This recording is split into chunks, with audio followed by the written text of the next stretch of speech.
Peter Credlin, live on Sky News Australia. Good evening. Welcome to the show. Let's kick off a very busy week ahead. Well, certainly a busy Monday. Here's what's coming up on Credlin.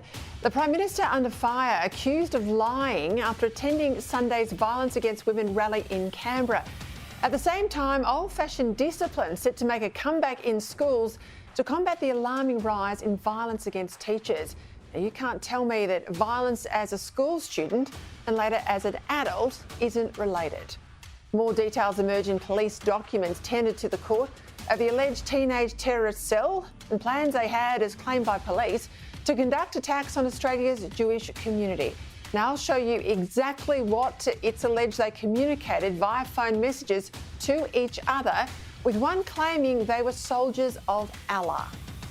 Leading academic psychiatrist Dr. Andrew Amos joins me to discuss the scandal revealed today that a taxpayer-funded gender clinic in New South Wales claims it keeps no data about the children it's putting on hormone replacement therapies. Amos says this suggests that the treatment we are giving our young people is not cautious nor transparent. And a cancer victim brutally bashed in a home invasion by, it's alleged, a recently released foreign criminal, one of the 149 former detainees released into the community by the Albanese government. It shouldn't have happened because one of those three alleged assailants was someone who was released by the Albanese Labor government. Today, the Minister for Home Affairs, Claire O'Neill, and the Minister for Immigration, Andrew Giles, need to stand up. And if they can't explain what they're going to do to make sure this never happens again, then they should both resign. But first, as the Prime Minister discovered on the weekend, it's easy for politicians to get into trouble at rallies, especially rallies on issues that governments can't readily fix. Now, domestic violence is a serious issue that should concern all of us. But there's no magic wand that government can wave here. It's partly family breakdown. It's partly poor discipline in schools. It's partly substance abuse. It's partly unemployment. It's partly a justice system that too often than not sees perpetrators as victims. And then there's tragic human error, with a low-level court official releasing an abusive, violent ex on bail who then promptly became an alleged murderer. Now, if it was me, that official concerned would no longer be in a job. But it is not merely the fault of the system when things go wrong. These perpetrators are mostly all adults. They choose to do the wrong thing and thus should face the full brunt of the law and not be allowed to get away with punishments lessened because of their skin colour, their home life, their drug abuse or any number of the other excuses that get trotted out. But back to the Prime Minister. It appears he was determined to headline the Canberra rally. He turned up, he demanded to speak, said all the usual things and then certainly upset the organisers who've now accused him of lying. You've labelled the Prime Minister as a liar on your social media after he spoke at the rally yesterday, saying that his office weren't approached to speak. I'd actually asked him, their office, if he would speak, if he could commit, and they said, look, it's a bit too busy, but Katie Gallagher would happily speak. So him coming out and saying that he asked to speak and was denied was really, really upsetting. It was quite traumatic for not only me, but everyone in the audience, all victim survivors, honestly, across the country, because our Prime Minister just flat out lied on a national scale in front of the whole country. Now, this morning, when he was questioned about it on television, the Prime Minister seemed to blame it on a woman for being emotional. Sarah Williams has claimed you lied to the nation. What's your response? Oh, look, good on Sarah for organising the rally yesterday. So she said you're on the stage with her and there was confusion about, you know, who was going to speak. And then you said behind her on the stage words to the effect of, I'm the Prime Minister and I run the country. Did you just say that? Nat, I'm not going to get into, that sort of debate. I wish Sarah well. This should not be a distraction from what is a very serious issue indeed. Now, there are two issues here. The first is the PM's poor judgment, getting himself into a difficult situation, then making it much worse by failing to own his mistake and apologise. You'd think one of his 11 media minors, yes, he has 11, would have helped him get out of that hole. And then the second, depending on how this story ends up, the media double standards. I mean, Scott Morrison was hounded for weeks, if not months, for being out of touch on women's issues over Christine Holgate and then Brittany Higgins. Tony Abbott, he was never forgiven for standing in front of an abusive placard about Julia Gillard he didn't even know was behind him. Now, I think the Prime Minister owes the rally organiser an apology, first, for making what appeared to be false claims about an invitation to speak, second, for seeming to bully a young woman, and third, for blaming her for what looks like his own mistake. Now, of itself, maybe this isn't a huge issue, but it goes to character. And so far, for this Prime Minister on character, it's a big fail.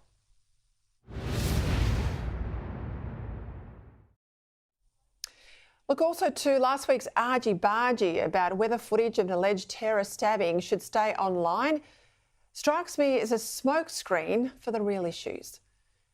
And that's the ongoing threat of Islamist terrorism that our authorities keep pussyfooting around with references to, quote, religiously motivated violence, as if Baptists or Mormons or Buddhists, for instance, are routinely plotting to kill innocent civilians.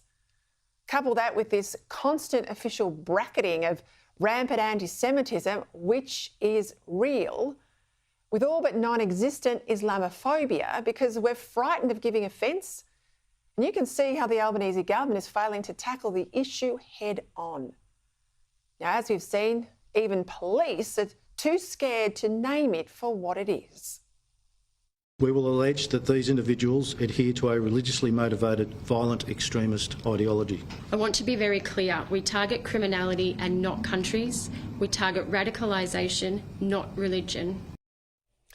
Let's be clear, in Australia there's no widespread hostility to Muslims.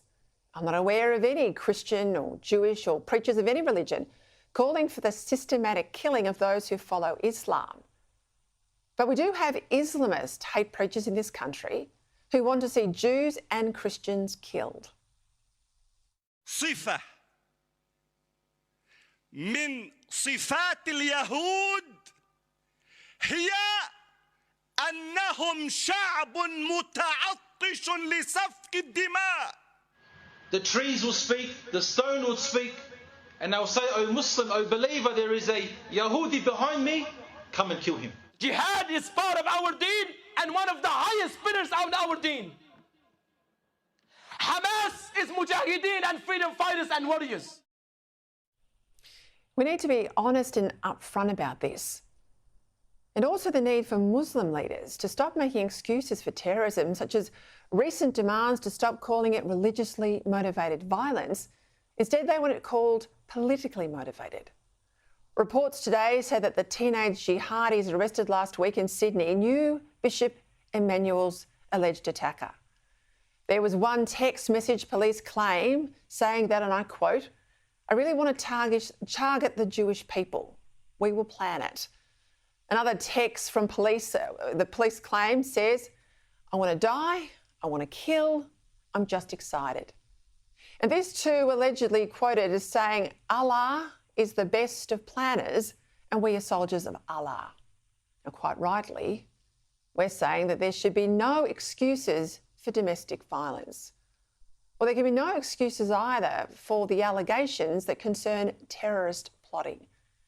Decent Muslim people, and I'm sure there's plenty of them, I hope there's plenty of them, well, they have to make it clear that Jew hatred, indeed any infidel hatred, has no place, none, in their religion. Returning to his church yesterday, Bishop Emmanuel only had words of love for his alleged attacker.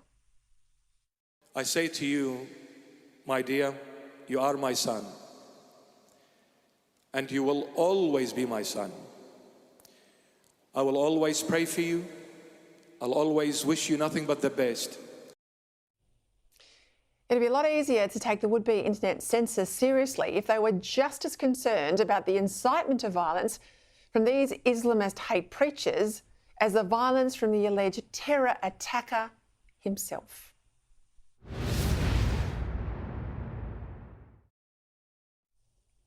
All right, we'll go to Canberra now for the headlines. Sky News political reporter Cam Redden. Good evening. A released immigration detainee is one of 3 charged with allegedly carrying out a vicious home invasion in Perth. I was pouring with blood from my mouth, from my nose.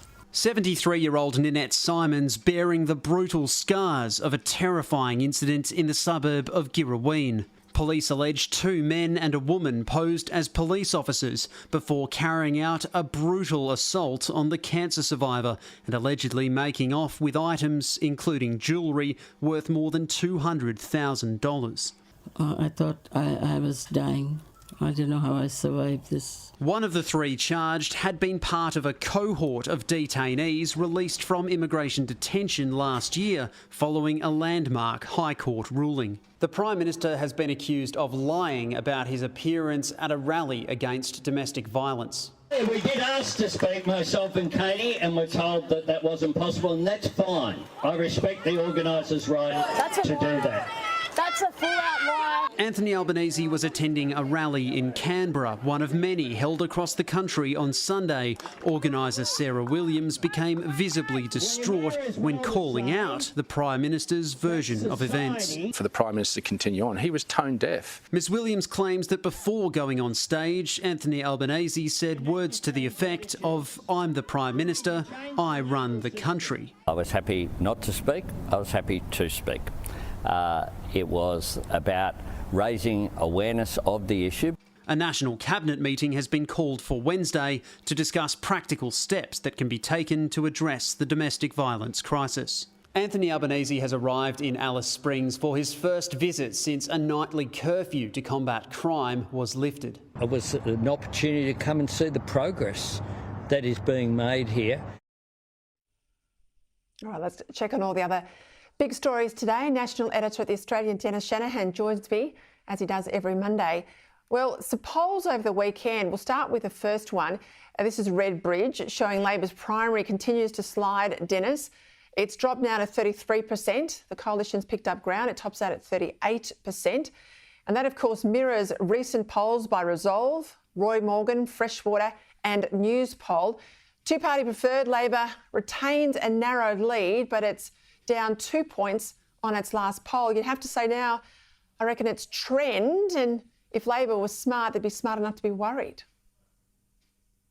Indeed, this is a trend. It's only small, but it is consistent, and every poll has shown the same movement. What is happening for Labor here is that its already record low primary vote is dropping back to where it was or below what it was at the last election. The Coalition's is slightly rising, just a bit, and we're talking primary vote here. So what's happening is the Coalition is going higher. It's getting nearer to that threshold of 40 primary votes percent, which actually means it could win the election. Labor is just absolutely stuck at 33 or thereabouts, and so it is clear that the electorate is saying that they are not impressed with how Anthony Albanese is governing. He is kept alive by a thin thread of two-party preferred support given mainly to him by the Greens. And so as a result, we can see that at this stage, there is little hope of a Labor government, if there was an election held now, actually holding on to majority government. This is the way all the polls are going. And I think the worst thing there for Labor is because they rely on the Greens' preferences to keep them alive in two-party preferred terms, they keep edging over to the hard left to keep the Greens at least in the tent. And that just alienates them to all the people on the old Labor right or indeed the centre that Labor needs traditionally in order to win an election. So, you know, they're in an almost death spiral with the Greens. And you see in that poll in Redbridge as well, that pull out on migration. Now, this is, I think, really significant. Frustration from Australians around immigration has surged since December. 73% of people say our cities are way too crowded. 50% believe that migrants are a burden on our welfare system. And just to cement that with some fact, we get a report out today, Dennis, that migrant families, this is in New South Wales, are taking up more than 35,000 of the social housing places. Now, that's almost a quarter of the available supply. I'm not saying they're doing anything any wrong. They're inside the rules, but a quarter of the available social housing is going to these migrants, and that's pushing out the median wait time to over 5 years. And we know this particularly in Brisbane. We've got Australians living in tents because they can't afford even rent. This is the big challenge, I think, for the government, because the budget will be where they want answers, and we've got inflationary pressures and risk of a rate rise. Well, the immigration issue has become a symbol of the cost of living pressure. People feel that they are being squeezed economically. They've still got high employment, which is good, but the feeling is that the housing crisis, which translates into high rents, high mortgage rates, and now people are talking about the prospect of no mortgage cuts before the end of the year. The government's whole strategy is based on an improving economy going into next year.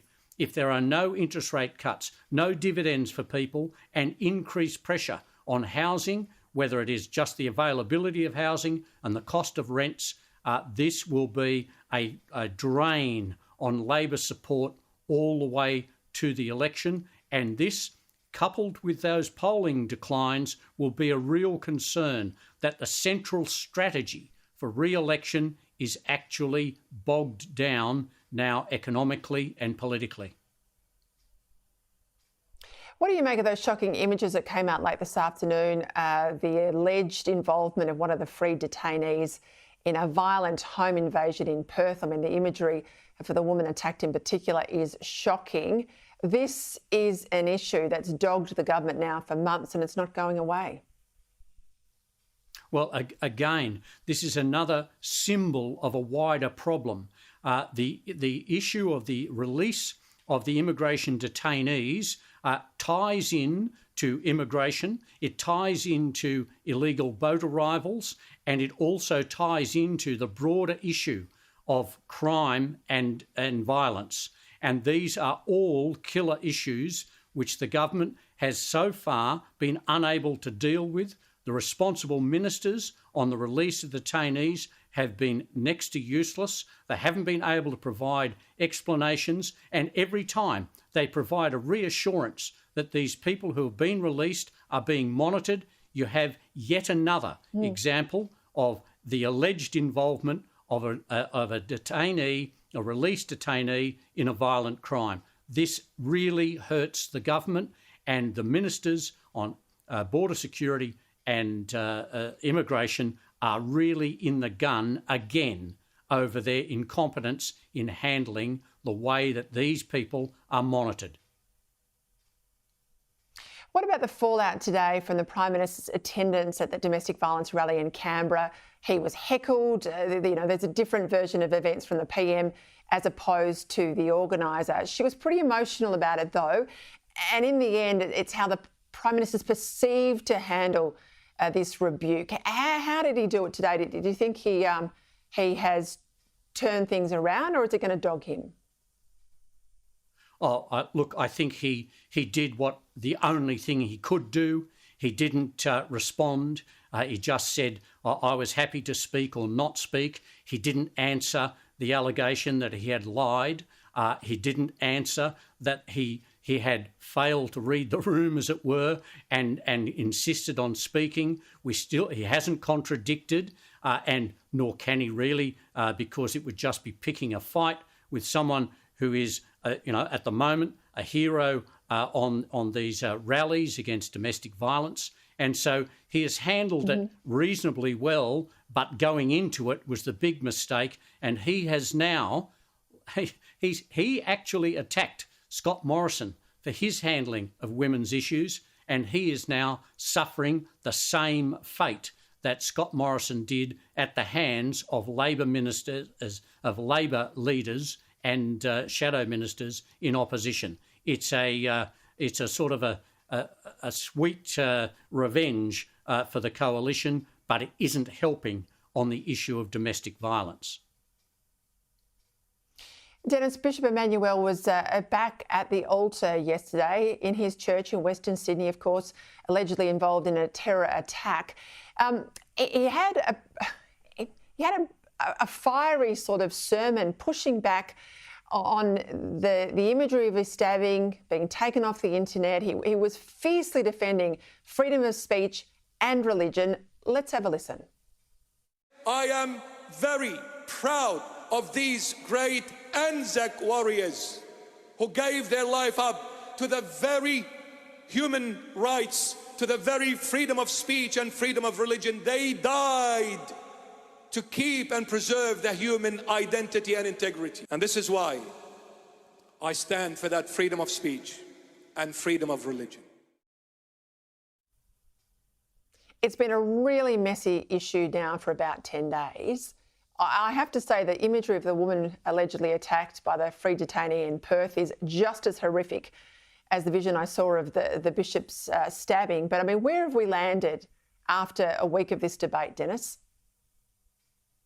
Well, look, I think that we have to be very careful about this. Obviously, we have to defend free speech as much as we can. And being news people, we have to be able to ensure that the news can be shown responsibly, but that things are not used, particularly social media, are not used to promote hatred, to promote divisions and to spread the wrong messages and misinformation. Look, images are projected all the time of violence. We saw the bishop attacked on live stream television. We saw the pictures of the Bondi assailant shot by a policeman dead on the floor. We've seen these appalling pictures of an attack against an old woman. Now, these are all terrible things to see.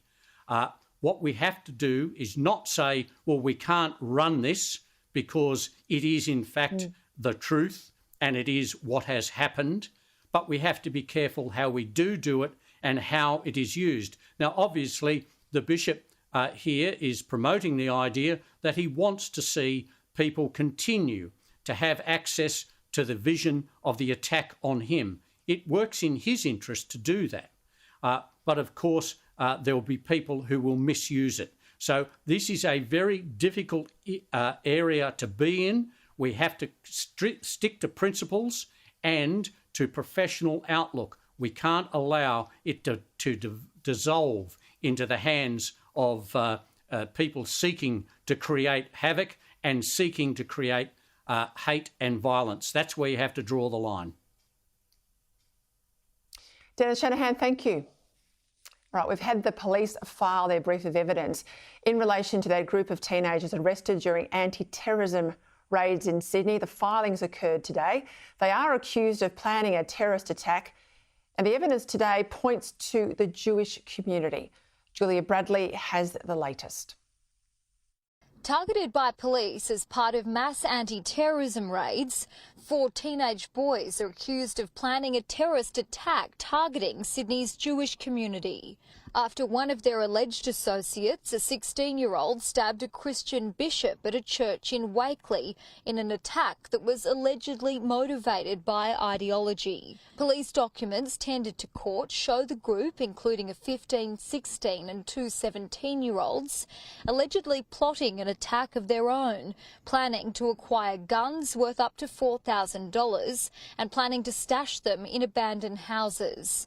In a text exchange 5 days after the Wakeley attack, one of the 17-year-olds allegedly wrote, "I want to die and I want to kill, I'm just excited." The 16-year-old responded, "We're going to kill, don't worry, but we need patience." On another occasion, the 15-year-old wrote, "I really want to target Jewish people, we will plan it," in a group chat on the encrypted app Signal. The 16-year-old is also accused of writing online, "Allah is the best of planners and we are the soldiers of Allah." The 4 teenagers are yet to enter pleas and their matters remain before the courts. Jewish leaders are seeking more information from police about how they can keep their community safe. Joining me now for more on this, Executive Director at the Australian Israel and Jewish Council, Joel Burney. Well, Joel, a bit of caution, of course, this is before the court, so I don't want to go into specifics, but those text messages or alleged text messages must come as a great concern to the Jewish community. Well, thank you for having me, Peter. It's a huge concern for the Jewish community, a community that feels unsafe and scared and frightened, but one emotion that we are not is surprised. Now, since the October 7 attacks in Israel, which saw the largest number of Jews being killed since the end of the Holocaust, no later than 24 hours later, we had certain preachers on the streets of Sydney saying how elated they were. 48 hours after the initial attack, we had those wild scenes at the Sydney Opera House. And then time and time again, month after month, for the past 6 months, the whole Australian Jewish community has been completely under siege through different and variety of threats, but a massive exponential increase of anti-Semitism. And these events that are occurring in Sydney, to us as a community, we feel very, very unsafe and insecure, but not surprised. Joel, what sort of discussions are you having with law enforcement? Because I know in the past, and I reference here the horrors of Islamic State, and I know personally back then there was specific support for Jewish schools and synagogues in the budget to have additional security. Now, I know many in your community bear that cost. They hire private security to make their places of worship safer. But are you getting support from the government here? Are you getting support, as you should be, from police and authorities?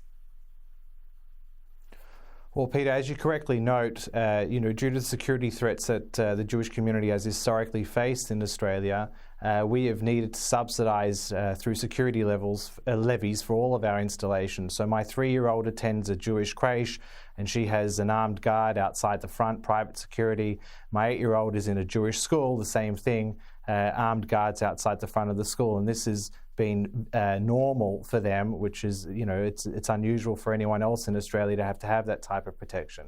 Now, the federal government did announce a package in late October, early November for the protection and security upgrades for the communities. But again, recent scenes and also what we've witnessed over the past 6 months, it's not enough. Now, the one thing I'll note is that even though we do, as parents and as community members of our synagogues, we do subsidise our own private security. One conversation that you do not have in the Jewish community is that it's not required.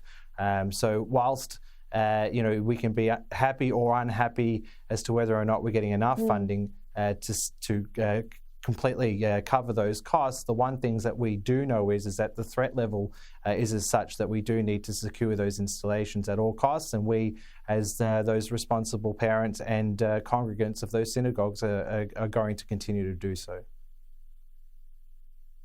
Joel, I reckon I've got a few shocked viewers listening to you tonight to appreciate, I guess, the human end of all of this, that your kids in Australia, little children go to school with armed guards out the front, which is not a feature of any other religious school or state government school anywhere else in this country. I'll go to universities because obviously we've seen some horrific scenes there, particularly at Sydney University. I mean, we're seeing them play out in the United States, but they're very much here at home. And we saw over the weekend that even young children, babies, were being roped in with this chanting of Intifada. Have a listen. Intifada, Intifada, Intifada. From the river to the sea, Palestine will be free. From the river to the sea, Palestine will be free. 5, 6, 7, 8, Israel is a terrorist state. I mean, and that's the sort of indoctrination I thought was behind us in our history, Joel. I mean, that is chilling. Look, Peter, these are shameful scenes. The idea that you would poison and indoctrinate the mind of a child just for your own political ends, I think it's disgusting. But I will note that I think that Australia overall has had a gutful of this type of behaviour. The idea that this type of crowd would find the hotel that hostage families were staying in Melbourne and protest. They've been protesting the Australian Open. Let's not forget that they tried to hijack carols by candlelight in December last year. But this is just another example that the pro-Palestinian community, well, at least this section of them, they have no boundaries. The idea that to poison the mind of a child, to take a position on one of the most complex and intractable modern conflicts of our time, I think it's illustrative of the people that are behind it. But I will note that my feeling is, Peter, that the Australian public is just sick of it. And there are other ways that obviously we do support free speech, but calling for al-Yahud and calling for intifada on university campuses makes Jewish students feel impeccably unsafe to attend university. This is something that's their right to do, and even in Australia in 2024, you have Jewish students who are fearful of attending class at university. You're not wrong. Joel, thank you. I hope one day to talk to you under some better circumstances, but at the moment we've got to keep highlighting exactly what's going on. Thank you for your time. All right, after the break, how is it that a publicly funded gender clinic in New South Wales says it does not have data on how many children they are putting on hormone treatments, especially given all the concerns from medical experts that we have now about this radical treatment following the UK's CAS review? Plus, yet another warning that Labor's haphazard approach to energy is pushing our system to the brink. And the Victorian Premier today, well, she fronted her state's truth-telling commission, refusing to rule out anything in terms of concessions she might make as Victoria pushes on with an Indigenous treaty.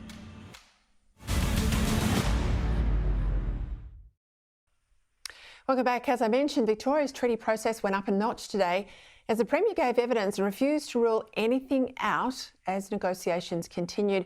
And Volt Typhoon, the Chinese hackers that experts fear have already hacked into critical Australian infrastructure.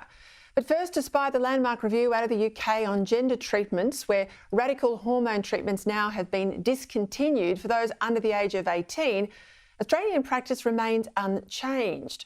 Worse still, we learned today after Freedom of Information applications that authorities in this country are not even tracking what child gets what drug or even their birth sex information.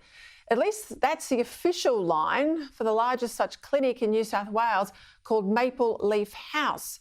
This publicly funded gender clinic, so paid for by taxpayers, is based in Newcastle and claims to have no data on how many children it's putting on hormone treatments or doesn't even have the birth sex information.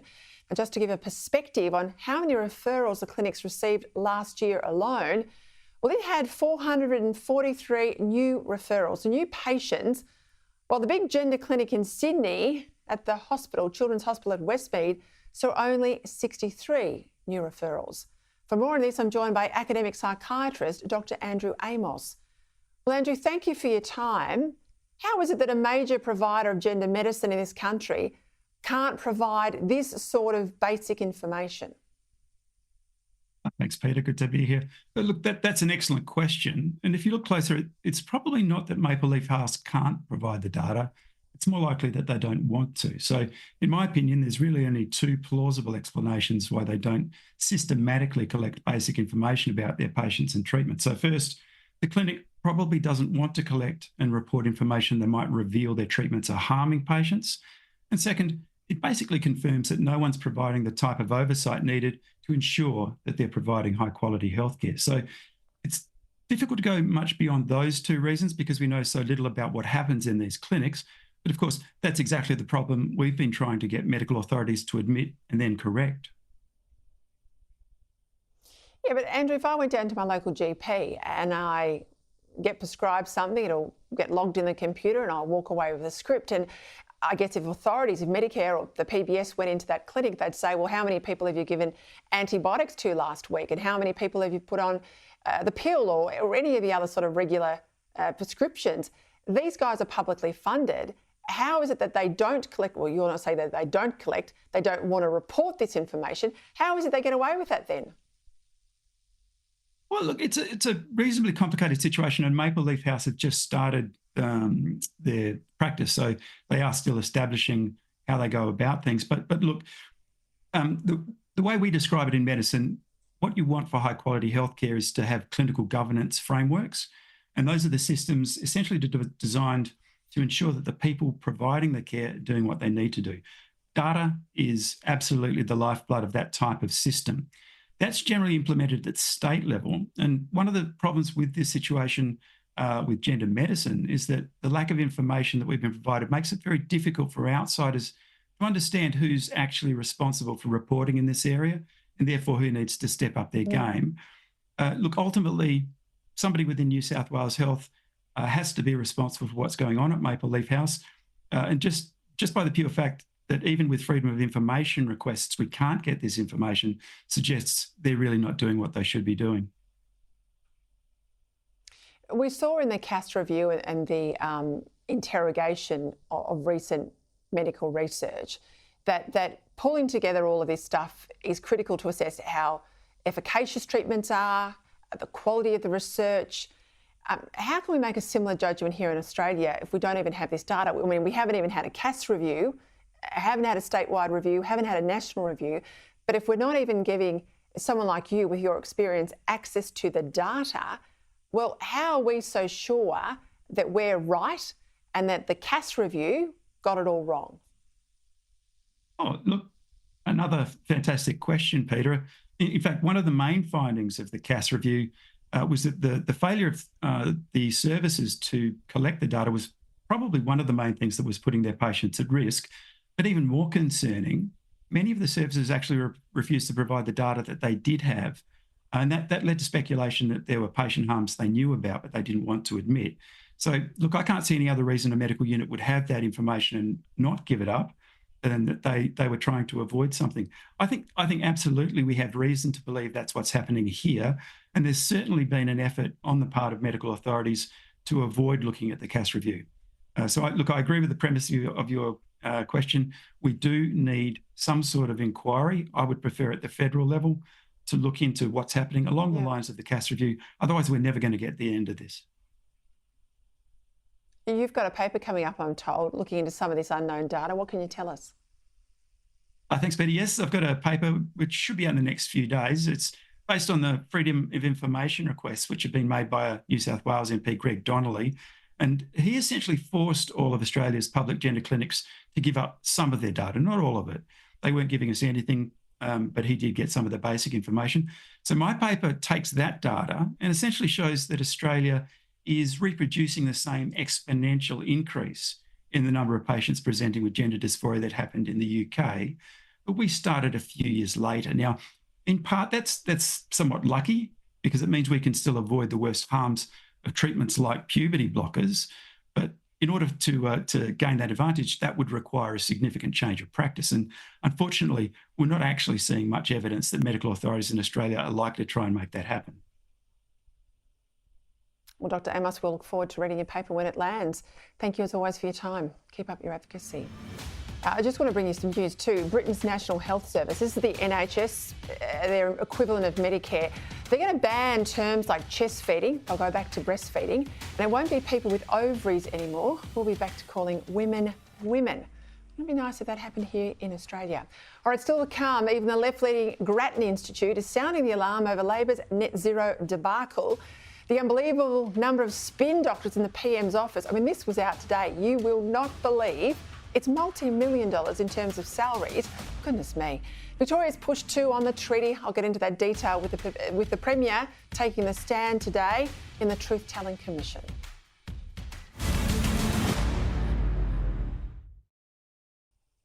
Well, still to come, in a sign there's still some common sense around. Kids will now be taught old-fashioned discipline in schools in an attempt to stamp out bad behaviour in maths. Well, the latest report says it's almost extinct in the last years of high school, which should ring alarm bells if we want to remain internationally competitive.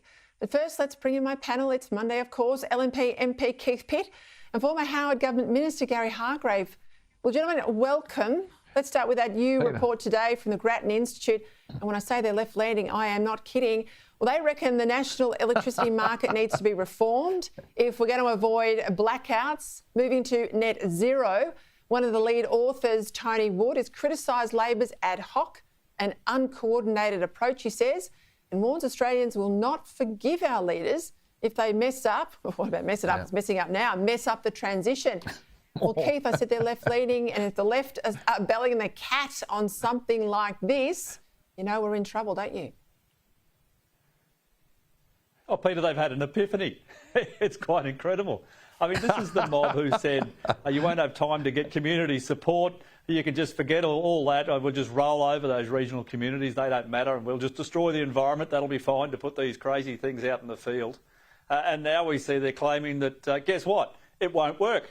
It's intermittent and unreliable, and we won't be able to keep the lights on. And this is also the crew that, if I recall correctly, celebrated the fact that the capacity investment mechanism, which we actually set up to make sure that the lights wouldn't go out because coal and gas would be available and paid to be available, was eliminated from those options, and you're back to intermittent, unreliable sources like wind and solar. So it's quite a surprise, but it's about time they woke up. Yeah, I say hallelujah too. Even the rich ones and crazy ones like to keep the lights on. Let's go to the Victorian Premier today, Jacinta Allen. She addressed what's called the Yuruk Justice Commission, the Truth-Telling Commission in Victoria. She had this to say. On many occasions, I've been asked to rule things in or out in terms of what may be discussed at the treaty negotiation table, and I'm simply not going to do that because, again, that would be disrespecting the process. Gary, even Victorians voted to reject separatism last year. So why is Labor pushing on with this treaty that a majority don't want, and it will cost billions and billions? Well, the Coalition trusts individuals and loves the idea of the diverse range of individuals finding the common ground and working together. Labor loves division, and they really do. They just love dividing us into tribes. And look, you can't have a treaty between two separate groups of people inside a country. A treaty is a thing you do with another country. So they're just constantly talking about them, those people that are on the negotiating side of the treaty, as a separate nation. And the Prime Minister is bad at this too. He loves separate tribes, separate development. We cannot have constitutional apartheid in any form. And look, in the end, this is part of an international movement to disorient the West. It's happening in America. It's happening in Canada. Being part of the Viking cult, I think I'll probably, or the Viking group, I think I'll probably want to get bits of Scotland and see if I can find some of that.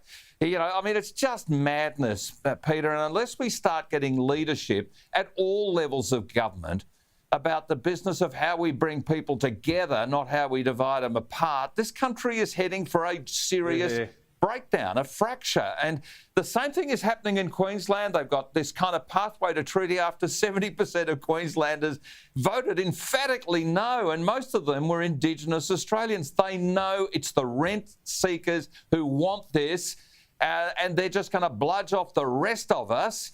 And I make the point, it's the rent seekers who want to bludge off the rest of us, and they're trying to create a crisis that frankly doesn't exist. So this is evil. It is evil, and we've got to call it out for that. And Jacinta Allen, well, she should be consigned to the dustbin of history over this rubbish. Really should be. Beautifully and passionately said. And of course, pushing around this division, Keith, is all the spinners there in the federal government ranks, and I have to say many in the public servants too are signed up to the Labor cause. Revealed today by the wonderful Sophie Ellsworth, the PM has 11 media advisors. Now, I have to say, Tony Abbott had about 4.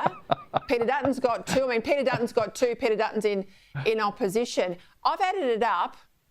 It would be close to $2 million just for the salaries and the everyday allowances for that 11 alone. What the hell's going on here? $2 million. Well, the Prime Minister's got 11 media advisors and he's still getting it wrong, Peter. That's what's happening. And not wrong there. It would be closer to $2 million. And I mean, if you've got a cricket team of media advisors, I'm wondering who the 12th man is. And I'm backing Prime Minister Albanese. He's carrying the drinks because he's clearly not listening. But this is just outrageous. Absolutely outrageous. Who needs 11 media advisors? I mean, my office, I used to get by with one senior and one junior. And Peter, you've been in the game. You know how it works. I mean, how many people do you need giving you advice around how to work with journalists and deliver a message that matters? Yeah, it's not how many people give you advice, it's how much your bloody will take, and clearly he's not taking it. Hey, let's go to Volt Typhoon, Gary. The Dutton opposition says the government's got to provide more transparency around cyber threats. It was reported in the weekend that Chinese-sponsored hackers, Volt Typhoon, are operating in Australia. Home Affairs Minister James Patterson says that we've got to We've got to sort of stand up and call this for what it is, but not be scared to attribute it to foreign governments where there is sufficient evidence to do so. Now, what he's saying there basically is we're dancing around it being China. If we are confident we're right that it is Beijing that are part of these hackers, or Russia, or whomever it is, we've got to do the right thing and call it out. But it seems like now the government, the federal government, the Albanese government, is almost too scared to take on China. But they can't make about a decision about anything, Peter. And James Patterson, as seemingly usual, is right. We should call it out. I mean, we can't call out TikTok. America, you know, they're banning TikTok apparently, but Joe Biden's keeping it. I mean, again, it's the international left creating this division. Our kids are getting more information off social media and things like TikTok, which may or may not be true. They need to read more books. They need to actually understand how to make decisions and how to ask questions. And then you've got these big state-based hackers that are trying to damage our infrastructure and to create problems in the certainty that we want with our power supply, our water supply, our telecommunications, our banking, the signalling on trains, the signalling on roads, you name it. It's all vulnerable. And this mob can't make a decision. The Prime Minister cannot make a decision about anything. He can't decide whether, you know, Palestine is ripe for the picking, or the Jews should be supported. This bloke is showing zero leadership. And look, I think he needs another 11 spin doctors, but most of them to contain him in a rubber room, because he is going mad before our eyes. He is as feeble. He's as feeble as Joe Biden without the grey hairs. That's my view of him. I'll leave it there, but I think his lack of intellectual grunt and moral backbone is pretty evident now. Gents, see you next week. Absolutely. After the break, that shocking violence against teachers has prompted a return to discipline in the classroom, not before time. Plus, would you believe less than 10% of our Year 12 students are studying higher level maths? That's a shock. After the break. Welcome back. Well, some overdue good news for the education sector today, with reports old-fashioned discipline set to be rolled out across schools in an attempt to crack down on bad behaviour in the classroom. The discipline model has been proposed by the Australian Education Research Organisation and includes very simple things like students being taught how to line up, to sit still and listen attentively, and not to call out in class. Joining me now to discuss these revelations, Australian Catholic University Senior Fellow, Dr. Kevin Donnelly. Well, I tell you what, Kevin, in practical terms, they call this old-fashioned. I'm shocked that kids are not sitting there quietly, that are not listening. I'm shocked that we call that old-fashioned, but tell us what's being rolled out and why. Well, firstly, Peter, I agree with you. It's amazing that what is common sense, what good teachers know they should be doing, for the last 30, 40 years has not been allowed. Classrooms have had to follow progressive fads, innovations like open classrooms, teachers become facilitators, guides by the side.